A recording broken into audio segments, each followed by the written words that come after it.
नमस्कार मित्रों, स्वागत है आपका एक बार फिर आपके अपने YouTube चैनल अथर्व एकेडमी में।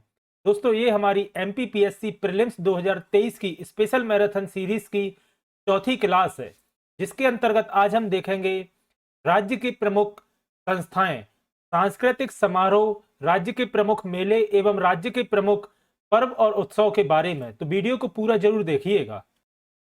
पहला प्रश्न है, निराला सृजन पीठ कहाँ स्थित है? ऑप्शन दिए गए हैं अहिल्याबाई विश्वविद्यालय इंदौर, विक्रम विश्वविद्यालय उज्जैन, बरकतुल्ला विश्वविद्यालय भोपाल या हरि सिंह गौर विश्वविद्यालय सागर। तो याद रखिएगा, निराला सृजन पीठ बरकतुल्ला विश्वविद्यालय भोपाल में स्थित है। तो ऑप्शन नंबर सी इसका सही जवाब होगा। आइए शॉर्ट में जान लेते हैं सृजन पीठ के बारे में। वरिष्ठ साहित्यकारों व नवोदित रचनाकारों के बीच रचनात्मक संवाद स्थापित करने तथा साहित्य व कला के निरंतर शोध एवं विकास करने के उद्देश्य से प्रदेश में सृजन पीठों की स्थापना की गई है। इन सृजन पीठों पर वरिष्ठ साहित्यकार पीठासीन किए जाते हैं। आइए जानते हैं मध्य प्रदेश के प्रमुख सृजन पीठों के बारे में। सबसे पहले निराला सृजन पीठ, जो कि बरकतुल्ला विश्वविद्यालय भोपाल में स्थित है। याद रखिएगा, मुक्तिबोध सृजन पीठ हरि सिंह गौर विश्वविद्यालय सागर, आदि शंकराचार्य पीठ ओमकालेश्वर में, परशुराम पीठ जानापाव में, और याद रखिएगा यह प्रस्तावित है। प्रेमचंद्र सृजन पीठ विक्रम विश्वविद्यालय उज्जैन, सुभद्रा कुमारी चौहान सृजन पीठ जबलपुर में स्थित है। अगला प्रश्न है, उन्नाव का मेला कहाँ लगता है? ऑप्शन दिए गए हैं उज्जैन, खंडवा, दतिया या टीकमगढ़। तो याद रखिएगा, उन्नाव का मेला दतिया में आयोजित किया जाता है। तो ऑप्शन नंबर सी इसका सही जवाब होगा। आइए मध्य प्रदेश के मेले के बारे में जान लेते हैं। याद रखिएगा दोस्तों, मेलों से भी अधिकतर प्रश्न देखने को मिलता है। मध्य प्रदेश के सभी जिलों में लगभग 1400 मेले लगते हैं। उज्जैन जिले में सर्वाधिक 227 मेलों का आयोजन किया जाता है। और यह प्रश्न पूछा जाता है, मध्य प्रदेश में सर्वाधिक मेले कहाँ लगते हैं? तो याद रखिएगा उज्जैन में, और सबसे कम नर्मदापुरम जिले में, जो कि न्यूनतम है 13 मेले। मार्च, अप्रैल और मई में सबसे ज्यादा मेले लगते हैं। इसका कारण हो सकता है कि इस समय किसानों के पास काम कम रहता है, और जून, जुलाई, अगस्त और सितंबर में नहीं के बराबर मेले लगते हैं, क्योंकि इस समय किसान सबसे अधिक व्यस्त होते हैं और बारिश का मौसम भी होता है। इस कारण से जुलाई, अगस्त और सितंबर में कम मेले लगते हैं। आइए जान लेते हैं मध्य प्रदेश में लगने वाले कुछ प्रमुख मेलों के बारे में। सबसे पहले याद रखिएगा, नागाजी का मेला। अकबर कालीन संत नागाजी की स्मृति में यह मेला लगता है। मुरैना जिले के पोरसा गांव में 1 माह तक यह मेला चलता है। पहले यहां बंदर बेचे जाते थे, पर अब सभी पालतू जानवर बेचे जाते हैं। नागाजी के मेले में याद रखिएगा, मुरैना जिले के पोरसा गांव में लगता है। फिर है रामलीला का मेला। ग्वालियर जिले की भांडेर तहसील में यह मेला लगता है। यह मेला 100 वर्षों से अधिक समय से चल रहा है। यह मेला जनवरी फरवरी माह में लगता है। याद रखिएगा, मेले का नाम किस शहर में लगता है। और अगर कोई विशेषता है, तो जैसे कि नागाजी में अपन ने डिस्कस किया कि यहाँ पालतू जानवर बेचे जाते हैं, तो उस मेले की विशेषता भी याद रखिएगा। फिर है पीर बुधीन का मेला, पीर बुधान का मेला। शिवपुरी के सांपरा क्षेत्र में यह मेला 250 सालों से लग रहा है। मुस्लिम संत पीर बुधान का यहाँ मकबरा है। अगस्त सितंबर में इस मेले का आयोजन किया जाता है। और इसे भी याद रखिएगा, हो सकता है पूछ लिया जाए पीर बुधान का मकबरा कहाँ है। तो याद रखिएगा, शिवपुरी के सांपरा जिले में, सांपरा क्षेत्र में, शिवपुरी जिले के सांपरा क्षेत्र में। फिर है माघ घोघरा का मेला। सिवनी जिले की हैरोथान नामक स्थान पर शिवरात्रि को 15 दिवसीय मेला लगता है। यहाँ पर प्राकृतिक झील और गुफा भी है। फिर है बरमान का मेला, इसे स्टार मार्क करिएगा, बरमान का मेला अधिकतर पूछा जाता है। नरसिंहपुर जिले के सुप्रसिद्ध ब्राह्मण घाट पर मकर संक्रांति पर 13 दिवसीय मेला लगता है। बरमान का मेला नरसिंहपुर में, याद रखिएगा, और नर्मदा नदी के तट पर ब्राह्मण घाट पर, याद रखिएगा। फिर है सिंगाजी का मेला, यह भी काफी महत्वपूर्ण है। सिंगाजी एक महान संत थे। पश्चिमी निमाड़ के पिपलिया गांव में अगस्त सितंबर में 1 सप्ताह के लिए सिंगाजी का मेला लगता है। दोस्तों, यह सभी इंपॉर्टेंट है। फिर है हीरा भूमिया का मेला। हीरामन बाबा का नाम ग्वालियर और इसके आसपास के क्षेत्र में प्रसिद्ध है। यह कहा जाता है कि हीरामन बाबा के आशीर्वाद से महिलाओं का बांझपन दूर होता था। कई सौ वर्ष पुराना यह मेला अगस्त सितंबर माह में आयोजित किया जाता है। याद रखिएगा, हीरा भूमिया का मेला ग्वालियर और इसके आसपास के क्षेत्र में प्रचलित है। फिर है तेजाजी का मेला। तेजाजी एक संत थे। कहा जाता है कि उनके पास एक ऐसी शक्ति थी जो शरीर से सांप का जहर उतार देती थी। गुना जिले में पिछले 70 वर्षों से यह मेला लगता है। तेजाजी की जयंती पर यह मेला आयोजित किया जाता है। निमाड़ जिले में भी इस मेले का आयोजन किया जाता है, याद रखिएगा। फिर है काना बाबा का मेला। नर्मदापुरम जिले के सोडलपुर नामक गांव में काना बाबा की समाधि पर यह मेला लगता है। याद रखिएगा, काना बाबा का मेला नर्मदापुरम जिले के सोडलपुर नामक स्थान पर। फिर है जागेश्वर देवी का मेला। इसे भी आप डबल स्टार मार्क करिएगा। जागेश्वरी देवी का मेला हजारों वर्ष से अशोकनगर जिले के चंदेरी नामक स्थान में यह मेला लगता है। कहा जाता है कि चंदेरी के शासक जागेश्वरी देवी के भक्त थे और वह कोढ़ से पीड़ित थे। किंवदंती के अनुसार देवी ने राजा से कहा था कि वह 15 दिन बाद देवी स्थान पर पहुंचे या आए, किंतु राजा 3 दिन बाद ही देवी के स्थान पर पहुंच गए। उस समय तक देवी का केवल मस्तक ही दिखाई देना शुरू हुआ था। राजा का कोढ़ ठीक हो गया और उसी दिन से उस स्थान पर मेला लगना शुरू हो गया। कहां पर, याद रखिएगा, अशोकनगर के चंदेरी में। के अलावा भी अन्य मेले हैं जो अपन अगले प्रश्नों में डिस्कस करेंगे।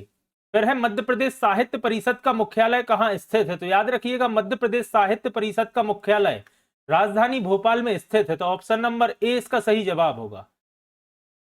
आइए शॉर्ट में जान लेते हैं मध्य प्रदेश साहित्य परिषद के बारे में। सबसे पहले तो याद रखिएगा, इसकी स्थापना वर्ष 1954 में की गई थी। इसका मुख्य उद्देश्य साहित्य की उन्नति और विकास में उत्प्रेरक का काम व साहित्यकारों का सम्मान तथा श्रेष्ठ कृतियों को पुरस्कृत करना है। इसके अलावा अन्य काम है, परिषद पुरस्कारों की स्थापना करता है, पुरस्करण सम्मान समारोह आयोजित करता है, चर्चा एवं प्रशासन का कार्य भी करता है। यह मिसप्रिंट है, प्रकाशन है, ये साहित्य के प्रकाशन का कार्य भी करता है। फिर है मध्य प्रदेश कला परिषद। मध्य प्रदेश कला परिषद की स्थापना याद रखिएगा 1952 में की गई थी। इसका मुख्य कार्य है प्रदेश में संगीत, नृत्य, ललित कला, रंगमंच आदि को प्रोत्साहन देना एवं संरक्षण देना। इस परिषद के द्वारा मूर्तियों की प्रदर्शनी का आयोजन किया जाता है। खजुराहो नृत्य समारोह का आयोजन याद रखिएगा मध्य प्रदेश कला परिषद द्वारा किया जाता है। इसके अलावा तानसेन समारोह का आयोजन भी कला परिषद द्वारा किया जाता है एवं काष्ठ शिल्प पर आधारित कृतियों का प्रदर्शन भी कला परिषद द्वारा किया जाता है। और यह पॉइंट काफी महत्वपूर्ण है क्योंकि पूछा जा सकता है खजुराहो नृत्य समारोह का आयोजन कौन करता है। तो याद रखिएगा मध्य प्रदेश कला परिषद। या तानसेन समारोह भी काफी महत्वपूर्ण है, याद रखिएगा। तो तानसेन समारोह का आयोजन ग्वालियर में किया जाता है। अगला प्रश्न है, मध्य प्रदेश का प्रसिद्ध नाट्यगृह कौन सा है? तो याद रखिएगा मध्य प्रदेश का प्रसिद्ध नाट्यगृह है रविंद्र भवन। तो ऑप्शन नंबर सी इसका सही जवाब होगा, जो कि भोपाल में स्थित है। रविंद्र भवन भोपाल में स्थित है, जो कि भारत के सर्वश्रेष्ठ नाट्यगृहों में से एक है।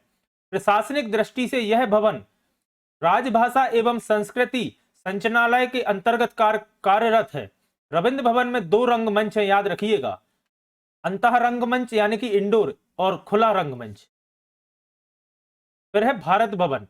भारत भवन की स्थापना सृजनात्मक कलाओं के विकास, परीक्षण, अन्वेषण, प्रचार प्रसार एवं प्रोत्साहन के लिए भोपाल में 13 फरवरी 1982 को भारत भवन न्यास अधिनियम 1982 के अंतर्गत की थी। यह डेट इंपॉर्टेंट है और याद रखिएगा, भारत भवन न्यास अधिनियम 1982 के तहत इसकी स्थापना की गई थी। इस भवन का डिजाइन प्रसिद्ध वास्तुकार चार्ल्स कोरिया ने किया था। इनका नाम काफी महत्वपूर्ण है, पहले कई एग्जाम से पूछा जा चुका है। तो याद रखिएगा, अगर पूछा जाता है भारत भवन का निर्माण किसने किया था या डिजाइन किसने तैयार की थी, तो याद रखिएगा वास्तुकार चार्ल्स कोरिया ने। यह भवन विभिन्न खंडों में विभक्त है, जिसमें एक सेकंड विभिन्न तरह की कलाओं का संरक्षण किया जाता है। अगला प्रश्न है, पालतू जानवर किस मेले में बेचे जाते हैं? तो जैसा कि अभी अपन ने डिस्कस किया, इसका सही जवाब होगा नागाजी का मेला। नागाजी के मेले में पालतू जानवर बेचे जाते हैं। अगला प्रश्न है, भारत भवन कहां स्थित है? तो भी अपन ने डिस्कस किया, भोपाल में स्थित है। वास्तुकार का नाम याद रखिएगा चार्ल्स कोरिया। अगला प्रश्न है, भारत भवन का डिजाइन किसने तैयार किया था? तो याद रखिएगा चार्ल्स कोरिया ने भारत भवन का डिजाइन तैयार किया था। और इसके निर्माण की डेट याद रखिएगा 13 फरवरी 1982। अगला प्रश्न है रविंद्र भवन कहाँ स्थित है? तो याद रखिएगा भोपाल में स्थित है। दोस्तों पहले थ्योरी फिर प्रश्न इसलिए लिए है ताकि आपका लगे हाथ तो रिवीजन होता जाए। अगला प्रश्न है मध्य प्रदेश साहित्य परिषद की स्थापना कब की गई थी? तो याद रखिएगा 1954 1954 में मध्य प्रदेश साहित्य परिषद की स्थापना की गई थी। अगला प्रश्न है मध्य प्रदेश कालिदास अकादमी की स्थापना कहां पर की गई है? यह प्रश्न इस तरह भी आता है कि कालिदास अकादमी कहां स्थित है? तो याद रखिएगा मध्य प्रदेश कालिदास अकादमी उज्जैन में स्थित है। तो ऑप्शन नंबर डी इसका सही जवाब होगा। आइए शॉर्ट में जान लेते हैं मध्य प्रदेश कालिदास अकादमी के बारे में। सबसे पहले तो याद रखिएगा इसकी स्थापना 1977 में उज्जैन में की गई थी। इस अकादमी का मुख्य कार्य है नृत्य और संगीत प्रशिक्षण करना, कला प्रदर्शनी, संगीत, नृत्य, शोध, लोक कलाएं, संगोष्ठियां, परिषद सम्मेलन एवं अनुशीलन तथा प्रकाशन करना। यह अकादमी कालिदास समारोह का आयोजन भी करती है। इसके यह पॉइंट याद रखिएगा। सबसे पहले इसकी स्थापना 1977 कहां पर की गई थी? उज्जैन में। और अगर पूछा जाता है कालिदास समारोह का आयोजन कौन करता है? तो मध्य प्रदेश कालिदास अकादमी। फिर एक और इंपॉर्टेंट अकादमी है उस्ताद अलाउद्दीन खां संगीत अकादमी। इसकी स्थापना 1979 में की गई थी। यह अकादमी उस्ताद अलाउद्दीन खान की स्मृति में भारतीय शास्त्रीय संगीत के संरक्षण, संवर्धन और विस्तार के लिए कार्य करती है। साथ ही यह अकादमी शास्त्रीय संगीत, नृत्य के प्रशिक्षण की व्यवस्था करती है। अकादमी द्वारा प्रतिवर्ष मैहर में अलाउद्दीन खां समारोह, गंधर्व समारोह और चक्रधर समारोह का आयोजन किया जाता है। याद रखिएगा अलाउद्दीन खां समारोह का आयोजन होता है मैहर में, गंधर्व समारोह का आयोजन होता है देवास में और चक्रधर समारोह का आयोजन होता है रायगढ़ में। और इन तीनों का आयोजन अलाउद्दीन खां संगीत अकादमी द्वारा किया जाता है। अगला प्रश्न है अगला टॉपिक है मध्य प्रदेश आदिवासी लोक कला परिषद। इस परिषद की स्थापना वर्ष 1980 में की गई थी। यह परिषद आदिवासी लोक संगीत, लोक नृत्य, लोक नाट्य तथा आदिवासी साहित्य के संरक्षण, दस्तावेजीकरण व विकास का कार्य करती है। साथ ही यह परिषद लोक कला के प्रदर्शन के लिए संपदा, लोक रंग, लोक रंजन, राष्ट्रीय रामलीला मेला, जागर लोकोत्सव, नाच समारोह, कबीर समारोह आदि का आयोजन करती है। इन सभी के नाम याद रखिएगा। पूछा जा सकता है कि इसका आयोजन कौन करता है। एक बार फिर से डिस्कस करते हैं। लोक कला के प्रदर्शन के लिए संपदा, लोक रंग, लोक रंजन, राष्ट्रीय रामलीला मेला, जागर लोकोत्सव, नाच समारोह, कबीर समारोह आदि का आयोजन किया जाता है मध्य प्रदेश आदिवासी लोक कला परिषद के द्वारा। फिर है उर्दू अकादमी। उर्दू अकादमी की स्थापना 1976 में उर्दू साहित्य के उन्नयन के लिए की गई थी। अकादमी प्रदेश में विभिन्न उर्दू साहित्य कार्यक्रमों का आयोजन करती है।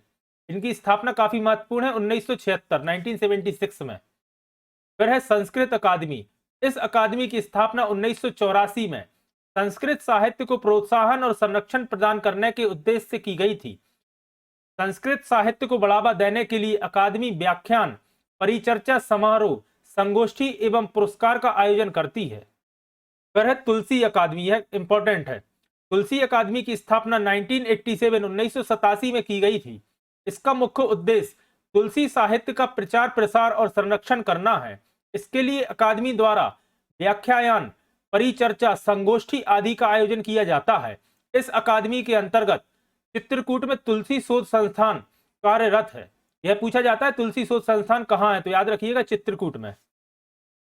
और तुलसी अकादमी के अंतर्गत कार्य करता है तुलसी शोध संस्थान। फिर है सिंधी साहित्य अकादमी। इस अकादमी की स्थापना 1983 में भोपाल में की गई थी।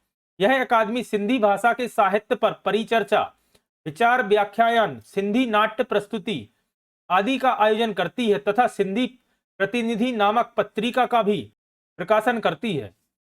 फिर है हिंदी ग्रंथ अकादमी। प्रदेश शासन के उच्च शिक्षा विभाग के अंतर्गत कार्यरत इस अकादमी की स्थापना 1969 में की गई थी। यह अकादमी विश्वविद्यालय स्तरीय पुस्तकों में हिंदी के प्रकाशन का कार्य करती है। यह अकादमी द्विमासिक पत्रिका जिसका नाम है रचना का प्रकाशन करती है। पूछा जा सकता है रचना का प्रकाशन कौन करता है? तो याद रखिएगा हिंदी ग्रंथ अकादमी।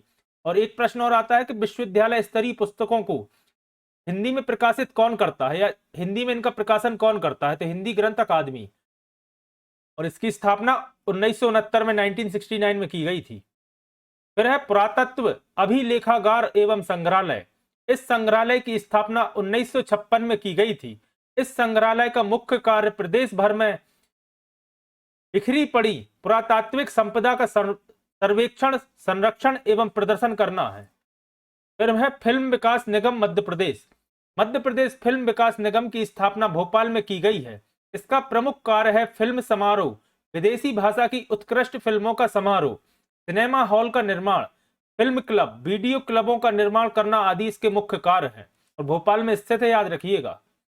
अगला प्रश्न है मध्य प्रदेश में तुलसी अकादमी की स्थापना कब की गई थी? तो याद रखिएगा इसका सही जवाब है वर्ष 1987 में तुलसी अकादमी की स्थापना की गई थी। फिर प्रश्न है तुलसी शोध संस्थान कहाँ स्थित है? तो याद रखिएगा तुलसी शोध संस्थान चित्रकूट में स्थित है। तो ऑप्शन नंबर सी इसका सही जवाब है।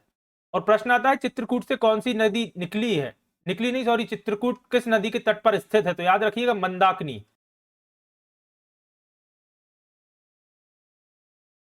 अगला प्रश्न है तानसेन समारोह का कहां आयोजन किया जाता है?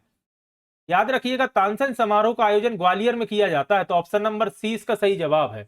तानसेन का मकबरा भी ग्वालियर में स्थित है और गौस मोहम्मद का मकबरा भी ग्वालियर में स्थित है और रानी लक्ष्मीबाई की समाधि भी ग्वालियर में स्थित है, याद रखिएगा।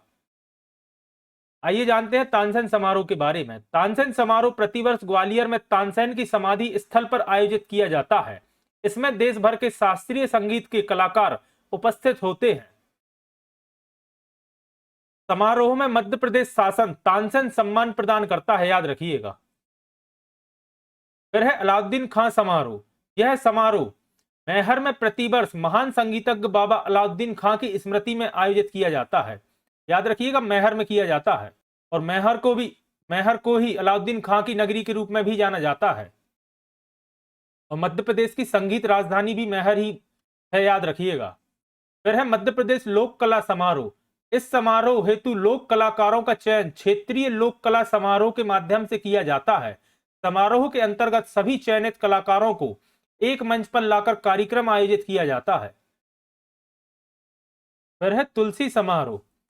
तुलसी समारोह प्रतिवर्ष मध्य प्रदेश तुलसी अकादमी द्वारा धनतेरस से दीपावली तक चित्रकूट में मंदाकिनी तट पर आयोजित किया जाता है। धनतेरस से दिवाली तक अनगिनत आदिवासी ग्रामवासी अपने आराध्य भगवान राम जी के साथ दिवाली मनाने के लिए हर साल गाजे बजाते हुए इस समारोह में शामिल होते हैं। फिर है राष्ट्रीय रामलीला समारोह। यह समारोह सबसे पहले भोपाल में आयोजित होना शुरू हुआ था, परंतु अब यह समारोह प्रतिवर्ष प्रदेश के विभिन्न नगरों में रामलीला मंडलियों की सहभागिता से बड़े उत्साह के साथ आयोजित किया जाता है। याद रखिएगा भोपाल में शुरू हुआ था और अब विभिन्न नगरों में इसका आयोजन किया जाता है। फिर है कालिदास समारोह।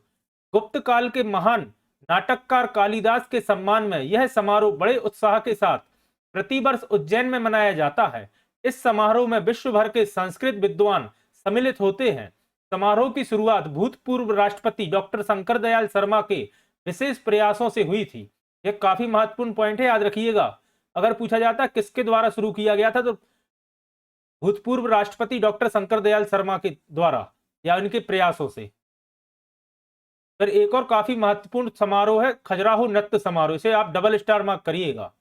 यह समारोह 1976 से खजुराहो में आयोजित किया जा रहा है। इस समारोह में कथक, ओडिसी, कुचिपुड़ी, भरतनाट्यम, मणिपुरी, मोहिनी अट्टम आदि नृत्य विधाओं के कलाकार शामिल होते हैं। इस समारोह में बड़े पैमाने पर देशी एवं विदेशी पर्यटक भी शामिल होते हैं। याद रखिएगा कथक का संबंध उत्तर प्रदेश से है, ओडिसी इसके नाम से ही आप समझ रहे होंगे उड़ीसा से, कुचिपुड़ी का संबंध है आंध्र प्रदेश से, याद रखिएगा।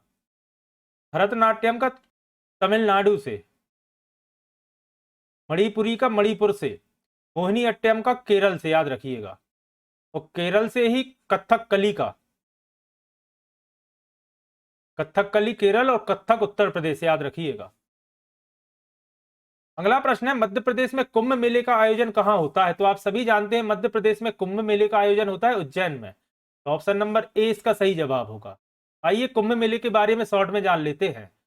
यह मेला उज्जैन में क्षिप्रा नदी पर चैत्र माह की पूर्णिमा से वैशाख माह की पूर्णिमा तक लगता है। मध्य प्रदेश में उज्जैन एकमात्र स्थान है जहां पर कुंभ मेले का आयोजन किया जाता है।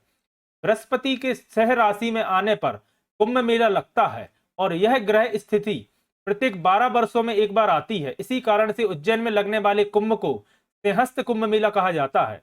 बृहस्पति जब सह राशि में आता है तब कुंभ मेले का आयोजन किया जाता है, याद रखिएगा। और क्षिप्रा नदी के तट पर रामघाट पर सिंहस्थ कुंभ मेले का आयोजन किया जाता है। अगला प्रश्न है, सिंगा जी का मेला कहाँ लगता है? तो जैसा कि अभी अपन ने डिस्कस किया, सिंगा जी के मेले का आयोजन किया जाता है पश्चिमी निमाड़ में। और अगर पश्चिमी निमाड़ आपको ऑप्शन में ना मिले तो याद रखिएगा खंडवा में। इन दोनों में से एक कुछ आपको ऑप्शन में देखने को मिलेगा। फिर है, महामृत्युंजय मेला किस जिले में लगता है? तो याद रखिएगा महामृत्युंजय का मेला रीवा जिले में लगता है। तो ऑप्शन नंबर ए इसका सही जवाब होगा। महामृत्युंजय मेला रीवा जिले में महामृत्युंजय का मंदिर स्थित है। यहाँ बसंत पंचमी और शिवरात्रि पर मेले का आयोजन किया जाता है। इसे भी याद रखिएगा, पूछा जा सकता है महामृत्युंजय का मंदिर कहाँ स्थित है, तो उसका भी जवाब होगा रीवा, और मेला भी रीवा में ही लगता है। फिर है शहाबुद्दीन औलिया उर्स, यह नीमच में फरवरी माह में आयोजित किया जाता है। यह सिर्फ 4 दिनों तक चलता है। यहाँ बाबा शहाबुद्दीन की मजार स्थित है। तो यह भी पॉइंट याद रखिएगा, पूछा जा सकता है बाबा शहाबुद्दीन की मजार कहाँ स्थित है, तो याद रखिएगा नीमच में।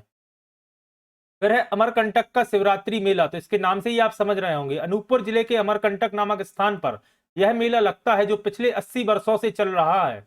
इस मेले का आयोजन शिवरात्रि पर किया जाता है। अमरकंटक याद रखिएगा, तहसील का नाम अगर आपसे पूछा जाए तो पुष्पराजगढ़ तहसील। और अमरकंटक से 3 नदियों का उद्गम होता है, नर्मदा आप सभी जानते हैं, इसके अलावा सोन और जोहिला, इन 3 नदियों का उद्गम होता है अमरकंटक से। और अनूपपुर जिला पुष्पराजगढ़ तहसील के अंतर्गत आता है अमरकंटक। और अमरकंटक को ही तीर्थराज कहा जाता है, याद रखिएगा। फिर है कालूजी महाराज का मेला, पश्चिमी निमाड़ के पिपलिया खुर्द में 1 महीने तक यह मेला लगता है। कहा जाता है 200 वर्ष पूर्व कालूजी महाराज यहाँ पर अपनी शक्ति से आदमियों और जानवरों की बीमारियां ठीक करते थे। फिर है चंडी देवी का मेला, सीधी जिले के घोघरा नामक स्थान पर चंडी देवी को सरस्वती का अवतार माना जाता है। यहाँ पर मार्च अप्रैल में मेले का आयोजन किया जाता है। कहा? सीधी में, याद रखिएगा, सीधी जिले के घोघरा नामक स्थान पर। फिर है धामोनी उर्स, यह भी पहले कई एग्जाम से पूछा जा चुका है। सागर जिले के धामोनी नामक स्थान पर बाबा मस्तान अली शाह की मजार पर अप्रैल मई में यह उर्स लगता है। याद रखिएगा, सागर के पास धामोनी नामक स्थान पर। आइए जान लेते हैं मध्य प्रदेश के कुछ अन्य मेलों के बारे में। जागेश्वरी देवी का मेला चंदेरी अशोकनगर में लगता है। गरीबनाथ बाबा का मेला शाजापुर में लगता है। कान्हा बाबा का मेला सोडलपुर नर्मदापुरम में लगता है। तनकुआ का मेला सेवड़ा दतिया में लगता है। धामोनी उर्स अभी अपन ने डिस्कस किया, सागर में लगता है। नागाजी का मेला पोरसा मुरैना में लगता है। हीरा भूमिया का मेला ग्वालियर में लगता है। रामलीला का मेला भांडेर दतिया में लगता है। मेहर माता का मेला मेहर में ही लगता है। पीर बुधान का मेला शिवपुरी में लगता है। तेजा जी का मेला गुना में लगता है। महामृत्युंजय मेला रीवा में लगता है। शिवरात्रि का मेला अमरकंटक में लगता है। चंडी देवी का मेला घोघरा सीधी में लगता है। बड़ौनी का मेला दतिया में लगता है। बाबा साहबुद्दीन औलिया का उर्स नीमच में लगता है। सोनागिरी का मेला सोनागिरी दतिया में लगता है। सोनागिरी जैन तीर्थ है, याद रखिएगा। कालूजी महाराज का मेला खरगोन में लगता है। मानधाता मेला खंडवा में लगता है। बरमान मेला नरसिंहपुर में लगता है। माघ घोघरा का मेला सिवनी में लगता है। जल बिहारी का मेला छतरपुर में लगता है। रामजी बाबा का मेला नर्मदापुरम जिले में लगता है। सिद्ध बाबा का मेला शिवपुर में लगता है। उन्नाव का मेला दतिया में लगता है। कुंभ मेला आप सभी जानते हैं उज्जैन में लगता है। एवं कुंडेश्वर का मेला टीकमगढ़ में लगता है, याद रखिएगा। और याद रखिएगा, इनमें से सिलेक्टेड याद करने की जरूरत नहीं है, सभी इंपॉर्टेंट है, क्योंकि कुछ ऐसे हैं जो कंटिन्यू एग्जाम में पूछे जाते हैं और अगर चेंज हुए तो कोई दूसरा आपसे पूछा जा सकता है, तो सभी इंपॉर्टेंट है। फिर है लारू काज किस जनजाति का पर्व है? तो याद रखिएगा, लारू काज गौंड जनजाति का पर्व है। तो ऑप्शन नंबर सी इसका सही जवाब है। जानते हैं लारू काज के बारे में। गौड़ों का नारायण देव के सम्मान में मनाए जाने वाला यह पर्व सुअर के विवाह का प्रतीक माना जाता है। आजकल यह पर्व लुप्त होता जा रहा है।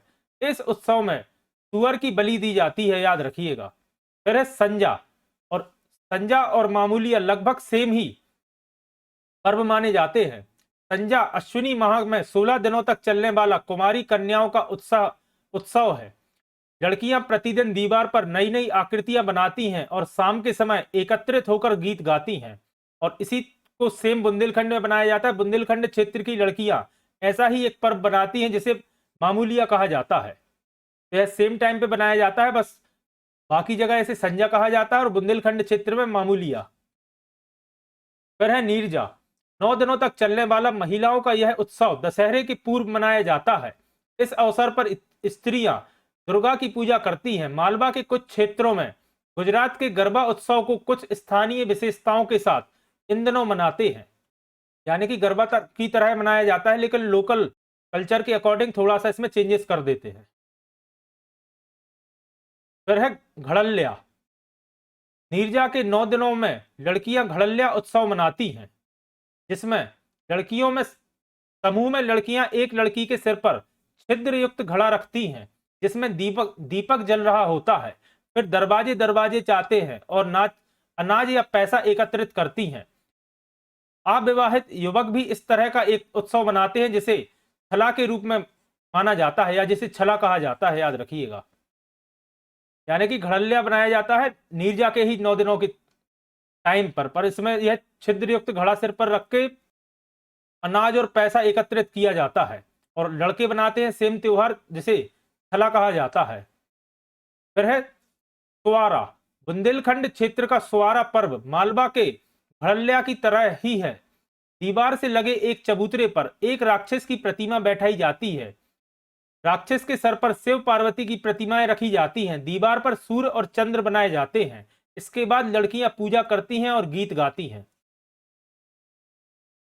के बाद अगला प्रश्न है, रतन्नबा किस जनजाति का प्रमुख त्योहार है? याद रखिएगा, रतन्नबा इसका नाम है और यह बैगा जनजाति का एक प्रमुख त्योहार है। तो ऑप्शन नंबर ए इसका सही जवाब होगा। शॉर्ट में जान लेते हैं रतन्नबा के बारे में। मंडला जिले के बैगा आदिवासियों का यह प्रमुख त्योहार है। बैगा आदिवासी इस पर्व का संबंध पुराण पुरुष नागा बैगा से बताते हैं। फिर है काकसार। स्त्री व पुरुषों को एकांत प्रदान करने वाला यह पर्व अबूझ माड़िया आदिवासियों का एक प्रमुख पर्व है।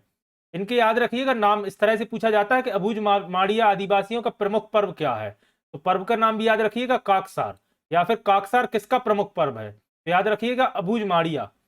इसकी विशेष बात यह है कि युवा लड़के लड़कियां एक दूसरे के गांव में नृत्य करते हुए पहुंचते हैं और यह स्त्री व पुरुषों को एकांत प्रदान करने वाला पर्व है, याद रखिएगा। फिर है गोवर्धन पूजा। तो आप सभी जानते होंगे गोवर्धन पूजा के बारे में। कार्तिक माह में दिवाली के दूसरे दिन गोवर्धन पूजा होती है।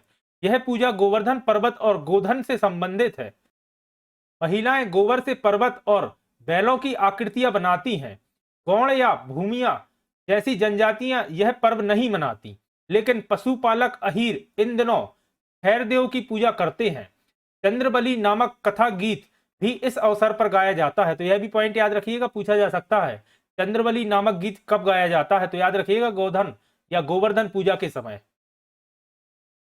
फिर है आखा तीज।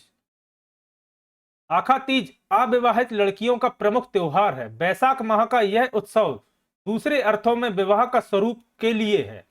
इसमें अकाव की डालियों का एक मंडप बनाते हैं। इसके नीचे पड़ोसियों को दावत दी जाती है। कुछ स्थानों पर इसे अक्षय तृतीया भी कहा जाता है, याद रखिएगा। अक्षय तृतीया और आखा तीज एक ही चीज है। फिर है गणगौर। शिव और पार्वती की पूजा वाला यह पर्व वर्ष में 2 बार मनाया जाता है। छत्तीसगढ़ में इसे गौर कहते हैं और कार्तिक के माह में मनाते हैं। यह महिलाओं का एक पर्व है। मालवा से 2 बार इसे मनाया जाता है। मालवा में इसे 2 बार मनाया जाता है। चैत्र तथा भादो माह में स्त्रियां शिव और पार्वती की प्रतिमाएं बनाती हैं और पूजा करती हैं। गणगौर में याद रखिएगा। फिर है मेघनाथ। फागुन के पहले पक्ष पर यह गौड़ आदिवासी मनाते हैं। इसकी कोई निर्धारित तिथि नहीं है। मेघनाथ गौड़ों के सर्वोच्च देवता है। कुछ जिलों में से खंडेरा या खट्टा नाम से भी जाना जाता है। याद रखिएगा, खंडेरा और खट्टा मेघनाथ पर्व का ही नाम है। फिर है हरेली, या इसे ही हरीरी भी कहा जाता है कई स्थानों पर। तो याद रखिएगा, एग्जाम में इन दोनों में से कुछ एक पूछा जा सकता है, दोनों एक ही है। किसानों के लिए इस पर्व का विशेष महत्व है। वे इस दिन अपने कृषि उपयोग में आने वाले उपकरणों की पूजा करते हैं। श्रावण माह की अमावस्या को यह पर्व मनाया जाता है। मंडला जिले में यह श्रावण माह की पूर्णिमा को मनाया जाता है और मालवा में आषाढ़ के महीने में मनाया जाता है। याद रखिएगा, मालवा में इसे हरिया गोधा भी कहते हैं, हरेली के लिए याद रखिएगा। फिर है गंगा दशमी। गंगा दशमी को ही कई जगह गंगा दशहरा भी कहा जाता है, याद रखिएगा। तो अगर आपको एग्जाम में गंगा दशहरा लिखा मिले तो यह एक ही चीज है। आदिवासियों और गैर आदिवासियों द्वारा खाने पीने और मौज मस्ती करने के लिए मनाए जाने वाला यह त्योहार ज्येष्ठ माह की 10वीं तिथि को पड़ता है। इसका नाम गंगा दशमी होने का कारण है कि हिंदुओं का यह विश्वास है कि इस दिन पृथ्वी पर गंगा का अवतरण हुआ था। लोग इस दिन नदी किनारे खाते पीते नाचते गाते और तरह तरह के खेल खेलते हैं। फिर है भगौरिया, इसको आप डबल स्टार मार्क करिएगा। भगौरिया सबसे महत्वपूर्ण है इन अभी जितने पढ़े इन सभी में। फागुन माह में मालवा क्षेत्र में भीलों का यह प्रिय उत्सव है। तो सबसे पहले तो यही पूछा जाता है, भगौरिया उत्सव किसका है? तो भीलों का प्रिय उत्सव है। इसकी विशेष बात यह है कि इस पर्व में आदिवासी युवक युवती को अपने जीवन साथी का चुनाव करने का अवसर मिलता है। भगौरिया हाट के दिन क्षेत्र भर में भील आदिवासी सज धज कर तीर तलवार से लैस होकर हाट वाले गांव में पहुंचते हैं और वहां मैदान में वह डेरे लगाते हैं। भगौरिया उत्सव एमपीपीएससी में 2 से 3 बार पूछा जा चुका है, इसके अलावा भी कई एग्जाम से पूछा जा चुका है, तो याद रखिएगा। फिर है भारत भवन की स्थापना कब की गई थी? तो जैसा भी अपन ने डिस्कस किया, 13 फरवरी 1982 को भारत भवन की स्थापना की गई थी और भोपाल में की गई थी, याद रखिएगा। अगला प्रश्न है, मध्य प्रदेश में संस्कृत अकादमी की स्थापना कब की गई थी? तो याद रखिएगा, संस्कृत अकादमी की स्थापना 1985 में की गई थी, 1985 में। अगला प्रश्न है, सनकुआ का मेला किस जिले में लगता है? तो याद रखिएगा, सनकुआ का मेला दतिया जिले में लगता है, तो ऑप्शन नंबर 20 का सही जवाब होगा। अगला है, कालूजी महाराज का मेला किस स्थान पर लगता है? तो याद रखिएगा, कालूजी महाराज का मेला पश्चिमी निमाड़ में लगता है, तो ऑप्शन नंबर सी इसका सही जवाब है। फिर है, सुभद्रा कुमारी चौहान सृजन पीठ कहाँ स्थित है? तो याद रखिएगा, सुभद्रा कुमारी चौहान सृजन पीठ जबलपुर में स्थित है, तो ऑप्शन नंबर 20 का सही जवाब है। अगला प्रश्न है, पुरातत्व और अभिलेखागार संग्रहालय मध्य प्रदेश में कहाँ स्थित है? तो याद रखिएगा, पुरातत्व एवं अभिलेखागार संग्रहालय भोपाल में स्थित है, तो ऑप्शन नंबर डी इसका सही जवाब है। अगला प्रश्न है, माघ घोघरा का मेला कहाँ लगता है? ऑप्शन दिए हैं भोपाल, सिवनी, जबलपुर एवं उज्जैन, तो याद रखिएगा, माघ घोघरा का मेला सिवनी में लगता है, तो ऑप्शन नंबर 20 का सही जवाब होगा। और याद रखिएगा, सिवनी को ही मध्य प्रदेश का लखनऊ कहा जाता है। यह प्रश्न भी आता है कि मध्य प्रदेश का लखनऊ किसे कहा जाता है, तो याद रखिएगा, सिवनी को। फिर है, भगौरिया किसका प्रिय पर्व माना जाता है? तो जैसा कि अभी अपन ने डिस्कस किया, भगौरिया भीलों का प्रमुख पर्व माना जाता है एवं प्रिय पर्व माना जाता है। अगला प्रश्न है, मध्य प्रदेश में फिल्म विकास निगम की स्थापना कहाँ की गई है? तो याद रखिएगा, मध्य प्रदेश फिल्म विकास निगम की स्थापना भोपाल में की गई है, तो ऑप्शन नंबर ए इसका सही जवाब होगा। अगला प्रश्न है, मध्य प्रदेश में हिंदी ग्रंथ अकादमी की स्थापना कब की गई? इनकी डेट याद रखिएगा, काफी महत्वपूर्ण है। हिंदी ग्रंथ अकादमी की स्थापना की गई है वर्ष 1969 में। अगला प्रश्न है, गौंडों का नारायण देव के सम्मान में मनाए जाने वाला कौन सा पर्व सुअर के विवाह का प्रतीक माना जाता है? इसका सही जवाब होगा लारू काजा। हम स्प्रिंट है, ला में आ की मात्रा, लारू काजा। ऑप्शन नंबर सी इसका सही जवाब होगा, लारू काजा।